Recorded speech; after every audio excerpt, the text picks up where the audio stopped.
In this video, we're going to see how to create an empty dictionary using Python. There are two different ways that I might do this. The first is to use the literal syntax of an open and a closed curly brace.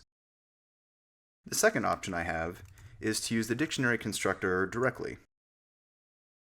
Now, if you are someone who's been programming in Python for a while, the first of these two methods is very familiar to you, and it will be idiomatic and easy to understand.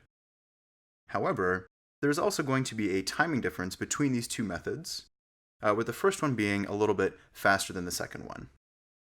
If we would like to get an idea for why this is the case, we can import the dis library from Python that lets us disassemble Python bytecode.